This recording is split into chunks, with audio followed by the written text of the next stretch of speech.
کە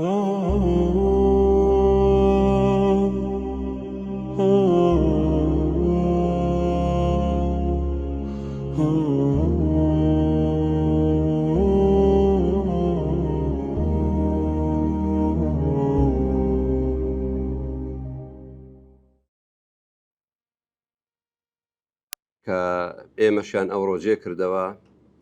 لەژێر ئەو چەتر و کەپر و ڕەشماڵە مبارەکە، خی گەورە بەردەوامی بکات و پاداشتی ئەوانە بداتەوە کەوا بەسەری ڕادەگەن و بەسەری بەڕێوەی دەبن و سوپاس بۆ ئامادەبوونی ئێوەی خۆشەویستیش. دەستخۆشی لە ئەو زنجیرە بابەتە دەکەم و وابزانم کۆتا بابەت بۆ مندانرابوو کە بریتە لە زانایان چۆن خزمەتی قورآانی پیرۆزیان کردووە بە عەرەبیەکەی كيف خدم العلماء القرآن الكريم.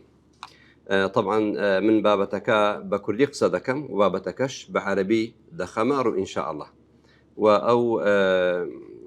بابەتە پاوەرپۆینتەکەی دوایی دەدەمە مامۆستایان لە ژیار دەتوانن ئەوان بە ئێوەی بگێنن ئەگەر سوودێکی تێدا بوو. طبعا دەتوانین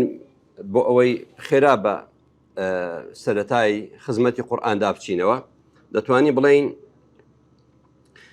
خزمەتکردنی قورئانی پیرۆز بۆ چەند قۆناغێک دابەش دەبێت. قۆناغی دابەزاندن، قۆناغی کۆکردنەوەی، قۆناغی ڕێخۆشکردن، قۆناغی نووسینەوەی و قۆناغی ئێستامان. دەتوانی بڵێن قورئانی پیرۆز لەوەتی هاتووە بەو پێنج قۆناغەدا تێ دەپەڕێت. قۆناغی دابەزاندن باس کراوە و خوێندوشتانە لە علوم القورآن کە چۆن بەسەر پێغەمبەردا دابەزی وصلى الله عليه وسلم. پێغەمبەر صلى الله عليه وسلم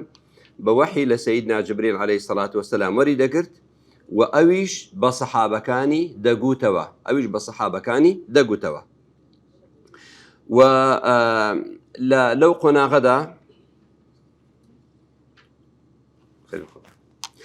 لەو قۆناغەدا تەرکیز زیاتر لە لەبەرکردنی بوو لە ناوسنگی سەحابەکان لەگەڵ دیاریکردنی چەند سەحابەیەکەوە بینوسنەوە بە خێرایی. لە قۆناغی کۆکردنەوە لە سەردەمی سەیدنا ئەبوو بەکر رضي الله عنه قورآن پاژەوەی کەوا لە پەڕەی دار خورما و لە چەند شتێکی تر نووسرا بوو پاژەوەی سەحابەیەکی زۆر لە حروبی ڕیددە شەهید بوون بە ئیقتراحی ئیمام ئەبوو بەکر عومەری کوڕی خەتاب لەو قۆناغا یان لەو لە سەردەمی ئەبوو بەکر سەدیق رضي الله عنه قورآن کۆکرایەوە بەڵام یەک نوسخە بوو. و لە سەردەمی ئیمام عوسمان قورآن جارێکی تر ینی کە جۆرێک اختلاف دروست بوو لە قیراءات پێویست بوو کەوە ئەو قورآنە بنووسرێتەوە و چەند کۆپێکی لێ بکرێ بۆ سەر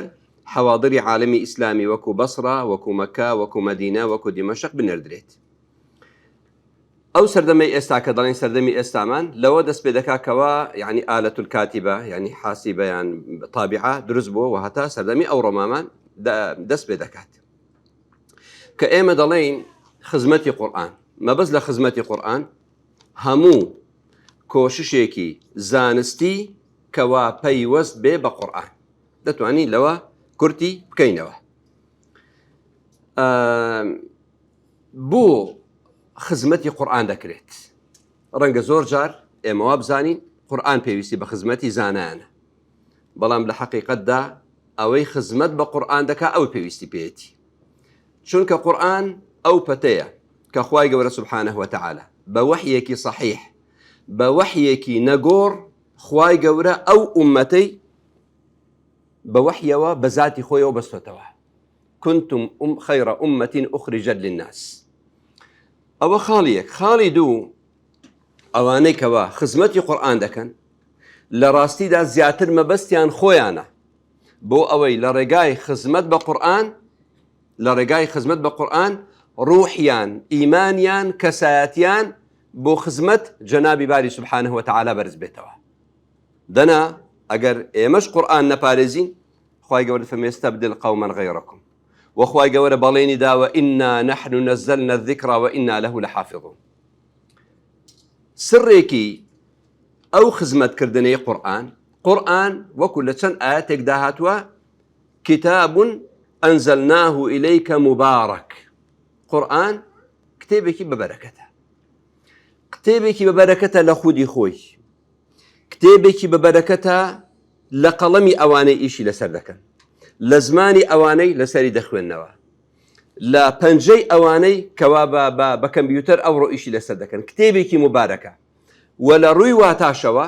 وكو ابن مسعود لرواية فرميتي ولا تنقضي عجائبه. نهن يكاني قرآن لبنايا، نهن يكاني قرآن لبنايا. يعني جاري رواية بابتك دروز دبي لو رجانا دا زانا هيا دشيت خزمت آياتك،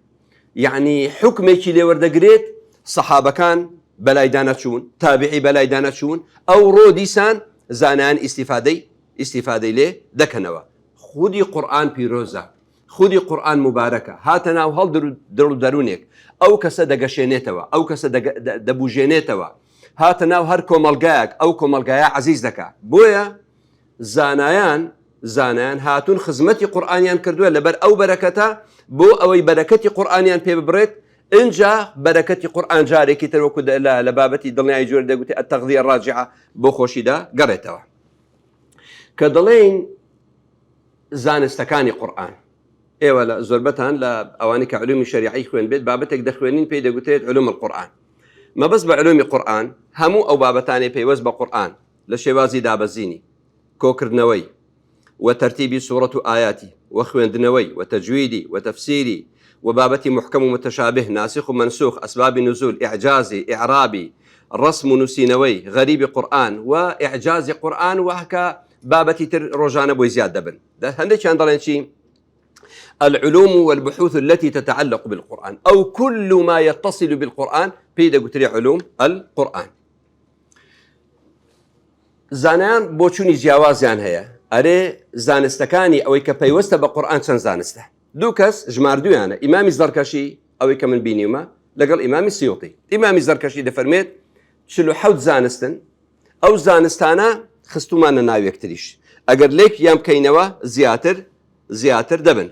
بەڵام ئیمامی سیوطی لە کتێبە ناوازەکەیدا الئتقان في علوم القورآن دەڵێ 80 زانستە. ئەو زانستانە ئەگەر شی بکەینەوە وەکو دەڵێ وردیان بکەینەوە زیاتر لە 300 زانستیش پەیوەندی بە قورآنەوە هەیە. وفعلا جوایە ئەگەر ئەوڕۆ ڕیسالەکانی ماستەر و دکتۆرا بخوێنینەوە سەیریان بکەین، ئەگەر ئەو زانستانەی لێی نووسراوە ڕیسالەی ماستەر و دکتۆرای لێ نووسراوە پەیوەست بە قورآنە اینجا تەصنیفیان بکەین و پۆلێنیان بکەین بۆ 350 دەڕوات، بۆ 350 دەڕوات.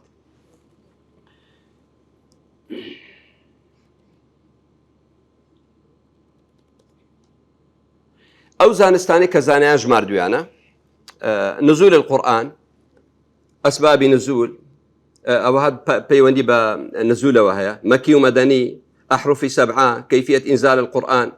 أو اللغات التي نزل بها. أو جار بابتي جمع القرآن، جمع قرآن، تدوين مصحف وتاريخي، رسم مصحف، بابتي قراءات كطبقات قراء، أنواع القراءات، توجيه القراءات، آداب القراءات، تجويد القرآن، علم معاني القرآن أوش مجموعيك دقرته، متشابه القرآن أوش مجموعيك دقرته، علم التفسير والمفسرون، أصول التفسير، الناسخ والمنسوخ والعام والخاص والمجمل والمبين، الوجوه والنظائر إلى آخرها. بابته كتر علم سور القرآن وآياته أو بابته زانيان هندك زانا بسبورن بس لو بابته دا بابتي ترتيب سورة قرآن، ترتيب آيات قرآن، مناسبة لبين آيات كان ده.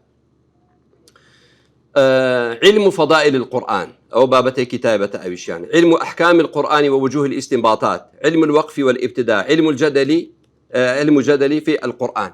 إن جاء أوانا دتوانين بلين هندي كان بخينا وناويكتري وبيان قوشين دتوانين بو أوانا دابش يامكي أواني كإستا كتاب هيا زانيان لرقانا وخزمتيان كردوا كتب علوم القرآن، كتب أسباب النزول، كتب تدوين القرآن وجمعه ورسمه، كتب القراءات، كتب رد الشبهات حول القرآن، كتب متشابهات القرآن، أصول التفسير ومناهجه، ومناهج المفسرين، كتب التجويد، كتب التفسير، كتب إعجاز القرآن، كتب غريب القرآن. إن جاء هذين سريان هولي شمداوة أو كتباني كباسي عندكم لهر بابك مشهور ترين كتاب بيت إيوة دتوانن لرقاي أو كتبانوا مكتبيكي بخت عن دروس كان لعلوم القرآن أو كتابانيكا أو من يعني عقل بيش كابي اقتراحم کرد بۆ بەڕێستان دەتوانم مەکتەبەیەک دابنێن لە غەیری ئەوە پێویستان بەشتی تر زۆر نەبێت. لە کتوبی علومی قورئان باشترین کتاب کە زانایان زۆر مەدحیان کردووە لە لای یعنی قودامای زۆریش نا ئیمامی سووتی زۆر لەمێژ نییە الإتقان في علوم القرآن. لباش أو لو معاصر مناع القطان كتابك مناوي مباحث القرآن كتابك باشا وكتابك تازة شاب كراوة عمر الشرقاوي الدليل إلى القرآن بأسلوبك تازة نسرا وأواني عربيان زور بقوة دنيانات وان مجالي زور تفاصيل يعني كتابك زور باشا وكتابك المساعد الطيار أو نسرة دكتورك اختصاصي تفسير علوم القرآن السعودية علوم القرآن تاريخه وتصنيف أنواعه أوش كتابك زور باشا. بابتي كتب أسباب النزول مجموعة كتابك يا لا أو كتابة من زور باش بيني المحرر في أسباب نزول القرآن من خلال الكتب التسعة كتب تسعي هناوة أسباب نزول لدر هناون كخالد المزيني دكتورك سعوديا إيش لسر كدوه كتب تدوين القرآن وجمعه ورسمه أو قلت ما زانس يكسر بخوي بيوس بقرآن الزانان تيدا خزمتك زور نوازي قرآن ياكلو طبعا إما كباسي أو وردكاري قرآن دكين كي زور عظمتي قرآن من بودر دكوي لوقتك كوا سيري شدكين سيري كتب غيري قرآن دكين وكو إنجيل وكو توراة إنجا كتابة كاين ترهنانا ميدان زردشتي أوروبوز من بسر لي وديدا والله ديني كردانا أوانا شتێک نەبووە لە کۆندا پێی بگوتری ئاڤێستا و نووسرابێتەوە پێشی تقریبا 400 ساڵ مستەشریقێکی ئەڵمانی هاتووە لە هیندستان هەندێک شتی کۆ کردوێتەوە دەڵێ ئەوە ئاڤێستایە ئێستا ژەوان دەڵێن ئەو ئاڤێستایە منافەسەی قورئانی پێ دەکەن. ئەمە زۆر جار گوتومە کام کتابەی ئەدیان یعنی حتا ئینجیل و تەورات کامە زۆر زەبتی زۆرە ئەگەر بین حیسابی زەبت و ڕیوایەت و تەرتیبی بۆ بکەین نایەتە ریزی ئەو کتێبانەی حەدیث کە زۆر احتیمادیان ناکرێتە سەر نە قورئانی پیرۆز بۆ نمونە مەثەڵەن بڵێ کتێبەکەی کتێبی حەدیثی ضعیفی زۆر تێدایە لە ڕووی تەرتیبەوە ناتوانێت خۆی لە ڕزی ئەودا لە ڕێی ئیتقان و تەوثیقەوە ناتوانێت خۆی لە ڕیزدات چ جای ئەو بابەتەی کە قورئان خزمەتی پێکراوە کۆکردنەوەی قورئان نووسینەوەی قورئان و کە دەڵێی نووسینەوەی قورئان ئایەکەی قورئان لە سینگەوە هاتە سار یەک شتێک پێی بگوتێ هەموو قورئانە چونکە پێشتر بەربڵاو بوو باشەکەی نوقتە بۆ زیاد کرا باشەکەی حەرەکاتی بۆ زیاد کرا باشەکەی علاماتی تەجویدی لەسەر دانراوە هەموو قۆناغت زانایان ئەوانەیان بە وردی نووسیوەتەوە یەکێک لەو کتێبە هەرە باشانە الميسر في علم رسم المصحف وضبطه ئەوەی غانم قدور الحەمەد زانایەکی پێشتر سەرۆکی زانکۆی تکریت بوو هەر کتێبێکی ئەو پیاوەتان بینی بیکڕن لێی زەرەر ناکەن مختصێکی زۆر گەورەی علومی قورئانە. بابەتی کتب التجوید طبعا تجوید يعني جوان خوێندنەوەی قورئان یان ڕاست خوێندنەوەی قورئان خوێندوشتانە و زۆرتان ئەمە طبعا بەڵێ پسپۆری گشتم زانستە ئیسلامیەکانە بەڵام پسپۆری دقیقم ئەمن علوم القورئان نییە بۆیە ئەگەر يعني احتیمالی غەڵەت لەو محاضرەمدا بەڵێ زۆر واریدە من اختصاصی خۆم فقه مقارنە لە تەجوید مجموعە کتابێکی کۆن و تازە هەیە باشترین مەتن هەمومان زانیومانەکەوە ئەگەر يعني منداڵ تازە دەست پێ بکات تحفة الأطفال بەڵام لە پاش ئەو بۆ ئەوانەی کە متوسطن متنی جەزەری طبعا جەزەری کابرایەکی کوردە منطقەی جەزیرەی بۆتانی ئەو منطقەی دیاربەکر و ئەوانە ئەو کتێبە لە کتێبە هەرە باشەکانە و ئەگەر کەسێک گویستی شتێکی باش لەبەر بکات ئەو کتێبە زۆر باشە و لە معاسرەکانیش ئێمە دەزانین ئەو ئەیمن سوێت ماشەڵڵای لێبێت نەمگوت قورئان مبارەکە ڕەنگە لە سەردەمێک لە سەردەمەکاندا کەسێک کتێبێکی نووسی بێ گوتوێتی تەواو ما تەڕەکە شەیئەن للئاخرین شتێکی نێشتۆتەوە لە پاش خۆی کەوا بێ ئیش لەسەر چ بکات لەسەر تەجوید بکات کەچی لەو سەردەمە ئەو پیاوە ئەیمن سوێت لەگەڵ یەحیە الغەوثانی بەتایبەت ئەیمن سوێت لە ڕێگای ئەو کتێبەی ماشەڵڵای لێبێ فتح الله عليه فتحا مبينا يعني كم زمان هەیە بۆ سەری بۆ تەرجەمە نەکرابێت بۆیە دەتوانین بڵێن وەکو لایەنێکی علمی کەوا لەلات بمێنێتەوە مەتنی جەزەری للآن تطبيقيش أو تجويد مصوري أي من سوى جزاه الله عن الإسلام وعن كتابه وعن المسلمين خيرا. كتب علم قراءات ديسان أو كتابي ابن الجزري النشر في القراءات العشر كتابك زور باشا. كتب إعجاز قرآن كدلين إعجاز قرآن إعجاز يعني أو هزي خواي قبر سبحانه وتعالى خستوية تناو قرآن بو أوي ناحزاني قرآن دستو سامكات بو أوي ناحزاني قرآن دستو سامكات پەیامی هەر پێغەمبەرێک بەڵگەی ڕازبوونی خارجی بووە وەکو بڵێن ئەگە بڵێن ئینجیل بەڵێ کتابی خوایە ئەدی بەڵگە چییە؟ بەڵگەوەیەکەوە عیسا پێغەمبەرە چوزانی عیسا پێغەمبەرە بڵێ ئەوە تا نەخۆش چاک دەکاتەوە کوێر چاک دەکاتەوە نازام چ دەکات ئەدی سەیدنا موسا بڵێ عەساکەی و ئەوانە ئەدی ئەوانەی تر هەرێکە شتێکە بەڵام القورآن إعجازه في داخله کەبریتیە لەوەی کەوا أو بيتاني قرآن أو بيستنو هشت يا بيستنو حرفي ألف أبجدي قرآني بينو سلاوته وعربيش باش ديزاني بوناتوان وكو أو بنوس إن جاوا إعجازي بياني مان هي إعجازي تشريعي مان هي إعجازي رقمي مان هي إعجازي علمي مان هي أو كتابة إعجاز القرآن المجيد أو كتابك زور باش لروي تاريخية و رساليكي دكتورايا كتب إعجاز قرآن زغلول النجار هرشي زغلول النجار بدرباري إعجازي قرآن والسنة بكرن لي زرر ناكن و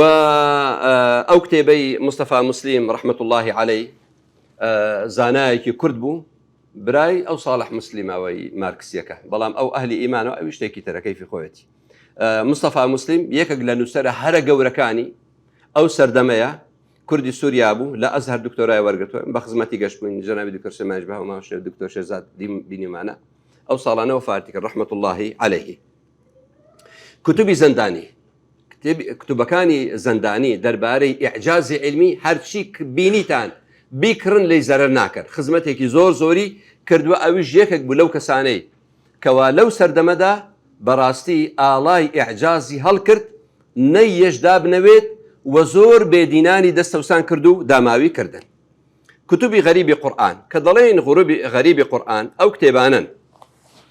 كوا بياني أو شاندكن كوا معناي نازاندريت يا توزك معناي هيو بيويسي بزياتر شكرنا وهيا ليرجدا طبعا كتابي زور معناها غريبي قرآني يعني قاسم بن السلام وغيري أو بلا باشترين كتاب لو بابة لمكتبة عندها بس المفردات في غريب القرآن أصفهاني ما شاء الله تواني وتي أواني بيش خوي هموي كوبكا توا. أصول التفسير ومناهج المفسرين لو بابا ليردا زانان زور هاتون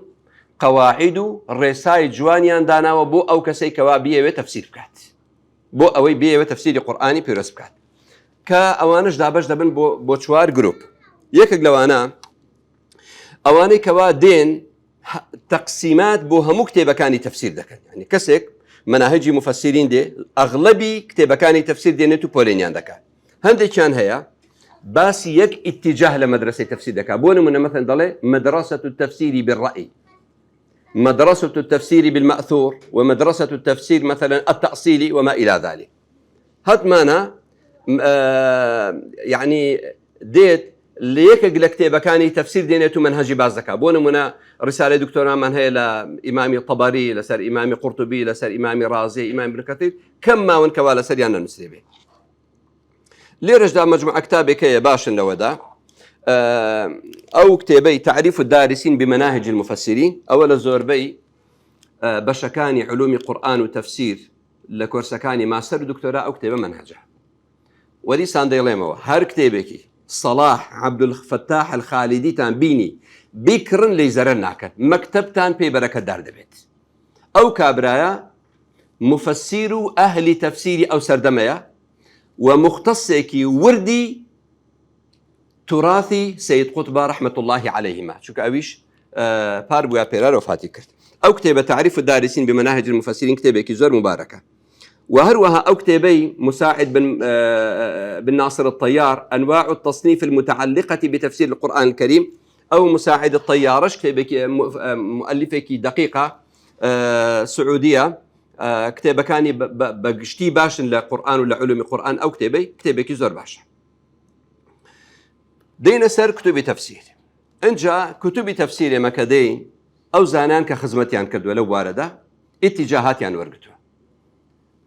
هندق لو أنا اتجاهاتي تفسيري بالمأثور. تفسير بالمأثور يعني تفسير القرآن بالقرآن وتفسير القرآن بالسنة وتفسير القرآن بأقوال الصحابة والتابعين رضي الله عنهم أجمعين.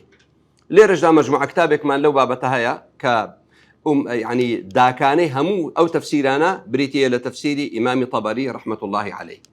لباش أو تفسير ابن كثير بمختصر أو هجمار ذكره وتفسير ابن كثير مختصر كراوتوا أو أحمد شاكر مختصر كي زور باشا إمامي بغوي هم لو بابتها دايادتواني بلي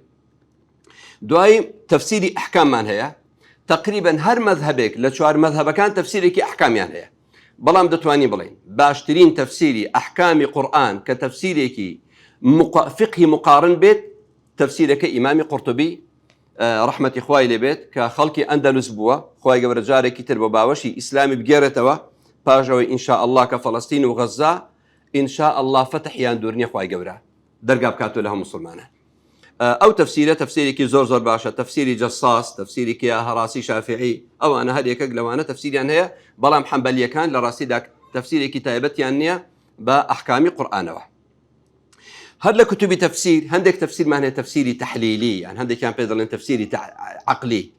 يعني هم أحكامي تدايا يعني تواني بلين هر آية تقدي شي دكاته ولا هم مباركا خوي إمامي قرطبيش كده تفسير دكا مثلا جاري وادله وفي هذه الآية 20 مسألة جاري واليك آية كتابك دادني لنا تفسيرك خوي ده أجابيك إن كتابك توابه بلام إمامي فخر الدين رازي رحمه الله أو جوازي شيء هرشي بيوستي بو آياتها لا أحكام لا مناسبات لغوية لا استنباطات لبابتي بلاغة لبابتي عقيدة لبابتي يعني بابتي تصوف حميا ديني بويا براستي تفسيري رازي مفاتيح الغيب زور يعني بيدر تفسيري كبير چونك زور قوري ناوي يعني ناودنا ناوي خوي مفاتيح الغيبة تفسيري كبيويست زانا وطالب العلم إهمالي نكا وطالب العلم إهمالي نكا عندك جملة كريتا سري كوالله هموش تيكي تدا بس تفسير نبي نعم تفسيري تدا وشتي تريش تدا بس همو متعلقة بتفسيره دواي چونك إمامي رازي لبابتي أشعري بوا هجوميكي زور دا كريتا سر باشا أشعري بون بو إنسان لا إسلام دردكات لا أهل سنة جماعي دردكات بويا براستي زرركي زور قورة كراوة لزور طالب العلم كوا خويا محروم كرد ولو تفسير مباركة خويا منالين تفسيرك معصومة هيج مفسيرك معصوم نية هيج مفسيرك معصوم نية لو أنا إمام رازي برام تفسيرك زور قورة عظيمة كسيكي لو سردما تواني تفسير إمام رازي بشوازك ترطرح بك كوا الطاهر بن عاشور لا لدوتوي كتابكي التحرير والتنوير كتابك زور مباركة وده تواني بلين كسيكي تر تواني لرقاي قفتقو قصوى أو وتطرح كاجاري كتر كبريتيا للشيخ محمد متولى الشعراوي أو أنا هرسي كان تقريبا يك مدرسة وتفسير كرديكي إساكا دكتور عثمان هلا بجي إخوة ببارزي وباداشي بداتوا أويش تقريبا هلا سر أورت مو أورجكا دروات لتفسيري بالمأثورة قبل تفسيري قرآن بقرآن يعني ديسان لو سردما تفسيرك نسرا لم يؤلف مثله شتيوانا نسرا ولا إسلام ده كبريتيا لتفسير أضواء البيان إمامي شنقيطي شون مدرسي سلفي ستم لا إمامي رازي دكات مدرسي تصوفيش ستم لو تفسيري إمامي شنقيطي دكات أو تفسيرك زور عظيمة شلا بواري لغة إنجا كاستفادة للغة دكا بو استنباطي أحكام شلا هناني حديث بتايبتي كو كردنوي آيات وتفسير كرديني قرآن بقرآن كأعظم أنواع التفسير تفسيري حركي ودعوي أويش ديسان أو سردما بركتك قوري بخو بيني كخاونكي ثماني نوسينكي دا خوين وجاني خوي بقرباني وشكاني كر كبريتي ولا سيد قطب رحمة الله عليه تقبله الله من الشهداء أو تفسير اشتوانا نسراوة أو تفسير زۆر گرنگە کە کەسێک دەیخوێنێتەوە علمی شەرعیشی هەبێت چکە زۆر جار لە فی ظلال و لە سید قوتب تێنەگات کەسێکی وای لێت دەردەچێ ڕەنگە بەلای تەکفیر دابێت بۆیە بەڵام ئەگەر عالم خوێندەوە ئاگرێک لە دەرونیدا هەڵدەگیرسێت هەتا دەیباتە خزمەت خوای پەروەردگار وای لە دەکات ئیش بۆ ئیسلام کات ئەو تەفسیرە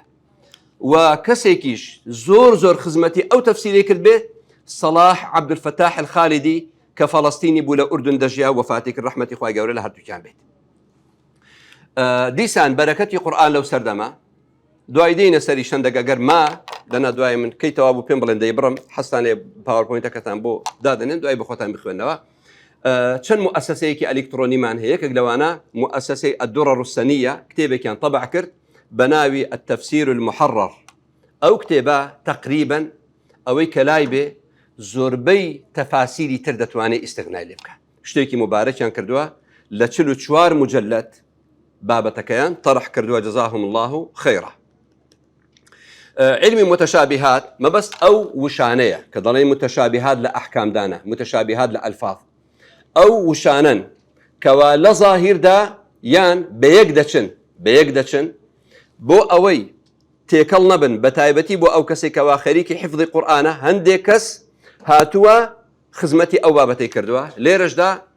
بەڕاستی من ینی گەنجێکە تەڵەبەی خۆشم بووە فەخرە بۆ کوردستان فەخرە بۆ هەولێر فەخرە بۆ ژیار کە تەڵەبەیەکی ژیار توانی کتێبێک لەو بابەتەدا بنووسێ مامۆستا محەممەد جەمال مصحف توجيه الحفاظ ئەو بابەتەی نووسی ئێستا لە بازاردا دەفرۆشێ کتێبێکی زۆر باشە کتێبی تریش هەیە چەند زانایەکی معاصر هەیە خوای گەورە بەرەکەتداری کردوون و لە بەرەکەتی قورئان سوودیان بینیوە لا يستغنى عن جهودهم وخدماتهم للقرآن الكريم چەند زانایەکەیە ئینسان ناتوانێ لێیان بێ ئاگابێ لەوانە هەردووک شەیخان ئەزەندانی وەزەغلول النەجار زەندانی ڕەحمەتی خوای لێ بێ وەفاتی کرد خەڵکی یەمەن بوو زانایەکی گەورە زۆر خزمەتی بە ئیعجازی قورئان کرد زەغلول النەجاریش بە هەمان شێوە زانایەکی بابەتی وابزانم علمی بیحار بوو بەڵام لە ئیعجازی قورئان و ئیعجازی سنت خزمەتێکی زۆر گەورەی کرد ئەو دوانە کتێبەکانیان ئەوی بکرێ لەیان زەرەر ناکات و ئەو پیاوە وەکو گوتمان غانم قدور الحەمەد مەجموعە کتابێکی زۆر وردی هەیە ئەو پیاوە اختصاصی خۆی زمانی عەرەبی و تحقیق لە زمانی عەرەبیە بەس تەرکیزی لەسەر قورئان کردوە زیاتر بۆیە کتێبەکانی زۆر کتێبی ناوازە و نادرن ئەو کەسێکەوە یعنی قوتابی زانستە شەرعیەکانە یان مختصە لە علومی شەریعەت بەتایبەتی لە قورئان و علومەکانی لا يستغني عن كتب هذا العالم حفظه الله ئەو زانایش باسمان کرد صلاح عەبدولفەتاح الخالدی مجموعە کتابێکەیە طبعا دیارە هەر کتێبی لەسەر نووسراوە صلاح عەبدولفەتاح الخالدی دوو کتێبێکی تریش لەسەر نووسراوە الأعلام الأعجمية في القرآن ونقد مطاعن الرهبان التفسير الموضوعي المنهج الحركي في ظلال القرآن وكتابێکی هەیە غەیری علاقەی بە قورئانەوە نییە بەڵام کتێبێکی نووسیوە من داوا دەکەم ڕۆشنبیری موسڵمانەوە بخوێنێتەوە ئەمریکا مینە داخل بمنظاری سید قوتب کتێبێکی زۆر گەورەیە حقیقەتی ئەمریکات بە دەردەخات و هەڵی دەتەچێنێ ئەو چۆن لە چەند شوێندا سید قوتب باسی ئەمریکا دەکا هێناوێتەوە کۆی کردێتەوە تەحلیلاتی بۆ قسەکانی کردووە ڕەحمەتی خۆیان لێبێت یەکێک لەوانە دیسان گوتمان ئەیمەن سوێت ڕەحمەت الله عەلەیه جەزاه الله خەیرە زیندووە خزمەتێکی زۆر کردووە ئەو دکتۆرە گەنجە عەبدوڕەحمان الشهری لە ڕێگای مؤسسەیەکەوە کە دامەزراندووە ئێستا دێمە سەری بەتایبەتی بۆ خۆی تەفسیری مسەجەلی هەیە ئەوانەی کەوا قورئان لەبەر دەکەن و دەیانەوێ تەفسیری قورئان ئاگایان لێبێت تەفسیرێکی ورد و خێرا دەکات زۆر ناوەسێ لەسەری زۆر دەتوانن سوودی لێ ببینن و دادەبەزێتە ناو یعنی لە ڕێگای یوتیوبەوە دەتوانن ئیسیفادەی لێ بکەن یەکێک لەو کەسانەی تر یەحیە الغەوثانی کە مەجموعە کتابێکی هەیە دەربارەی تەجوید بۆ مەرحەلەی مبتەدیئی سادە کتێبێکی داناوە بۆ مەرحەلەی متەوەسط کتێبێکی داناوە بەتایبەتی ئەوەی وەسەتیان علم التەجوید کتێبێکی زۆر باشە بەتایبەتی وەقفاتی زۆر جوانی هەیە لەسەر ئەو غەڵەتانێکەوە خەڵک دەیکات و بابەتی كيف تحفظ القرآن الكريم لەو بابەتەش چەند کتێبێکی هەیە چەند خزمەتێکی ئەلکترۆنی کە لەو سەردەمەدا کراوە علەما خزمەتیان کردووە. یەکێک لەوانە ئیمامی حوسەری ڕەحمەت الله عەلەیه کەسێکی مبارەک یەکەم کەس بووە کەوا قورئانی ئەوەی کە من خوێندمەوە لەسەری یەکەم کەس بووە کەوا قورئانی تەزیل کردووە. یەکەم کەس بووە وە قسەیەکم بیستووە دەڵێن قورئانێکی بینیوە کەوا تەحریف کراوە گوتی چونکە قورئان ئەوەندەی تەرکیز لەسەر سینگ و لەسەر زمان دەکە ئەوەندە تەرکیز لەسەر نووسینەوە ناکە کە دەزانین ئێمە بۆیە کەسمان ناتوانی قورئان بەبێ مامۆستا فێر بین. دەبا لە خۆتەوە بخوێنیەوە کەسێکە گە مامۆستا پێی نەڵێ وقال بسم الله مجريها ومرساها ئەو مەجرێهای چۆن دەخوێنیەوە کەسمان ناتوانی. بۆیە قورئان پێویستی بەوە هەیە سەیدنا جبریل عەلەیه السەلام چۆن لە ذاتی پەروەردگار وەریگرتووە و ئەویش چۆن بە پێغەمبەری فەرمووە صلی الله عليه وسلم پێغەمبەر صلی الله عليه وسلم چۆن بە سەحابەکانی فەرمووە ئەویش بە تابعی هەتا گەشتۆتە ئەوڕۆ بە سلسیلە دەبێ قورئان بەو شێوە وەربگرێت. بۆیە ئیمامی حوسەری هەستا قورئانی تەزیل کرد و دەڵێن مسابقە کرا لەسەر ئەوەی ئەوقافی مصر بين مجموعەیەک مسابقە بکەن ئەوەی باشترین قورئان تەزیل بکات یعنی لە ڕێگای زاناکانەوە تەقیمی بکەن پارەیەکی باش وەردەگرێت. دەڵێن قسەیەکی مەشهوری کرد گوتی لا ئەتەقاضى ئەجرا على المصحف المرتل وڵی من تەزیلی دەکەم بەڵام هیچ شی وەرناگرم خۆ حەڵال بوو. الراجح من قولي العلماء جواز أخذ الأجرة على أعمال القرآن. لدو قسەی زانان هەندێکیان دەڵێن دروست نییە و هەندێکیان دەڵێن دروستە بەڵام ڕاجحیان ئەوەیە کە دروستە لەسەر ئەو عیبادەتانی کەوا پێویستی زیکبوونەوە بخواشە بەڵام پارە وەربگری بەڵام ئەو گوتی من وەرناگرم. یەکێک لەو خدمە ئەلکترۆنیانە وەکو گوتمان مركز تفسير للدراسات القرآنية أو عبد الرحمن الشهري ومجموعة كان كوا مختصي تفسير بون یەکێک لەو قوتابیانیان ئەو عبد الرحمن الشهري بوو ئەو مرکزە من داواتان لێ دەکەم بۆ هەر شتێک بگەڕێنەوە سەری پەیوەندی بە قورئان یعنی لە زۆر کتێب ئیستیغناتان دەکەن مرکزێکی زۆر مبارەکە. یەکێک لەوانەی تر المەکتەبە الشاملە و پێویستە هەموو پسپۆرێک لە علومی شەریعە یان هەموو کەسێکی یعنی ئەوەی کەوا حەز لە علومی شەریعە دەکات و عەرەبی دەزانێ نابێ لاپتۆپی نەبێت و نابێ مەکتەبە شاملەی تێدا نەبێت. ئەگەر کتێبەکانی مەکتەبە شاملە بەرنامەیەکە بە خۆڕاییدا دەبەزی ئەگەر هەمویان بێنینە دەر ئێرە ئەو قاعە ئاوا کتێبیاندانە نەی ئاوا لە سەرێکیان دابنێ هەتا پڕ دەبێت من تەسەوڕ دەکەم ئەو قاعە پڕ بکە لە کتاب هەمویان لە بەردەستدایە بەتایبەتی لە تەفسیر لە علومی قورئان لە قیراءات لە تەجوید لە هیچ شتێک ئەتوو معتەلت ناکات. مصاحفی ئەلکترۆنیکەوەی ئێستامە لە بەردەستمانە وەکو مصحفی ذەهەبی و ئەوانە شتی زۆر نازدارن. لە کۆتایی بەڵێ شت زۆر نووسراوە لەسەر قورئان بەڵام ئەوەمان لێ دەکات ئێمە وەکو بڵێن جۆرێک نەشوا یان غڕوڕێک بمانگرێ بڵێ وەڵڵاهی ئەوەی ئێمە کردومانە کەس نایکە هەر لە قورئان ناحەزان زۆر لە زیاتر ئێمەیان کردووە کە ئەو شەو من بابەتێکم خوێندەوە زۆر جێگای نیگەرانی بوو. ئەو پیاوە دکتۆر حەمدی ئەبوو سەعید مەقالێکی نووسیوە ناو الجزيرة بناوي كيف تستطيع أمة الإسلام خدمة القرآن العظيم. دەڵێ لە ئێستادا 4000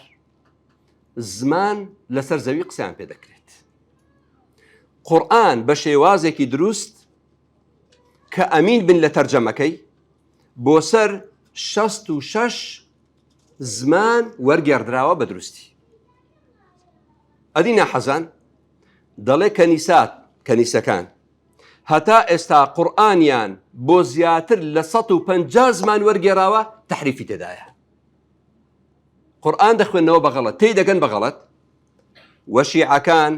بەتایبەتی مؤسسەی تورجمان الوحی لە ئێران قورئانی زیاتر بۆ 200 زمان تەرجەمە کردووە ئێمەش هەتا ئێستا بۆ 66 زمان وەرمانگێڕاوە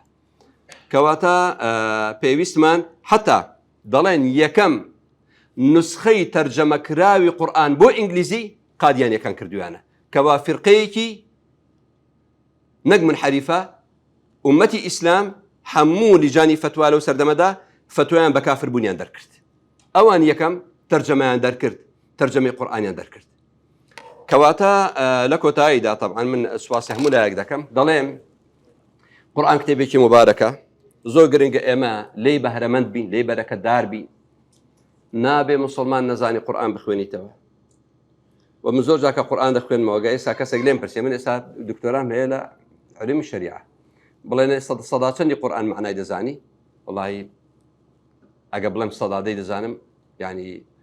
ڕەنگە پۆز بەخۆمەوە لێ بدەم باشە زۆرمان ماوە و گەورەترین شت ئینسان پێ بگاتە خوای گەورە سوبحانەهو وتەعالە قورئانە و گەورەترین شت لە پاش ئێمە بەجێ بمێنێت قورئانمان فێری کەسێک کرد بێت منداڵێکە نەوەیەکە لە پاش ئێمە قورئان بخوێنێت واللهی ئێوە زۆربەتەن ئاهلی قورئانە ڕەنگە باپیری دێم و پازدەمین یا باپەری سێم و چوارم بە تایبەتی کە عەلمانیەت و بێدینی هات پێتە ئێرە گریابێ گوتی بەو خوایە منداڵەکانم نەوەکانم هەموو دەبنە ئەهلی سەما و ڕەقس و ئەوانە بەس الحەمدولله جارێکی تر قورئان دەبوژێتەوە پێویستی بە کۆششی شەو و ڕۆژە بۆ ئەوەی ئێمە خۆمان بە قورئان بەرز بکەینەوە بەرەکەتدار بین لە قورئان و بەرەکەتی قورئان بخەینە ناو کۆمەلگامان وآخر دعوانا أن الحمد لله رب العالمين.